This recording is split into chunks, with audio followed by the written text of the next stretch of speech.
अस्सलाम वालेकुम नाज़रीन, मैं हूं यम वाजिद। 7H न्यूज़ में आपका खैर मकदम है। ये हिंदुस्तान है जहां कभी भी कुछ भी हो सकता है।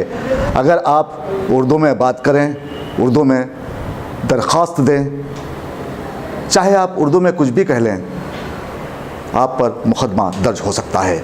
क्या है ये मामला, ये जानने के लिए देखिए 7H की ये रिपोर्ट। ये हमारा हिंदुस्तान है जहां तकरीबन 3 सालों से हमारे कानों में कुछ ऐसे जुमले, अल्फाज रच बस गए हैं कि अब उन्हें यहाँ कोई सुनना भी नहीं चाहता। गाय, 3 तलाक, लव जिहाद, पाकिस्तान, कांग्रेस, मुसलमान, ये तमाम अल्फाज ऐसे हैं जिन्हें सुन सुन कर अवाम के कान तकरीबन पक ही गए हैं। और अब किस्सा अलीगढ़ का, जहां उर्दू के जानने वाले कसीर तादाद में रहते हैं। दरअसल उर्दू ज़बान सारी दुनिया में बोले जाने वाली ज़बान है और ज़बान किसी भी इंसान के दूसरे इंसान से राब्ते और ताल्लुक़ का एक ज़रिया है, और हम ज़बान होना इस काम को और ज़्यादा सहल बना देता है। ज़बान न सिर्फ राब्ते का ज़रिया है बल्कि ये कौमों की पहचान भी होती है। उर्दू ज़बान अपनी मिठास के लिए जानी जाती है। हिंदुस्तान में इस ज़बान का चलन आम है, लोग बरसों से इसे बोलते और समझते आए हैं।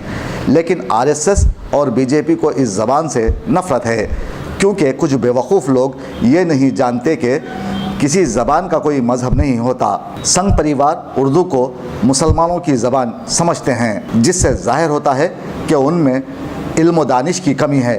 इसीलिए BJP के कारपोरेटर पुष्पेंद्र सिंह ने BSP के कारपोरेटर मुशर्रफ हुसैन के खिलाफ एक केस दर्ज रजिस्टर करवाया है। लखनऊ पुलिस स्टेशन में कारपोरेटर मुशर्रफ हुसैन के खिलाफ IPC 295A के तहत मुकदमा दर्ज कर लिया गया है। जब मुशर्रफ ने उर्दू ज़बान में अपने ओहदे का हलफ लिया था तो उस वक्त एक हंगामा खड़ा किया गया और मुशर्रफ हुसैन के साथ बदतमीज़ी की गई, हाथापाई हुई, उन्हें पीटा गया, जिसे देखने के बाद दुनिया भर के दानिश्वरों ने ताज्जुब का इजहार किया है।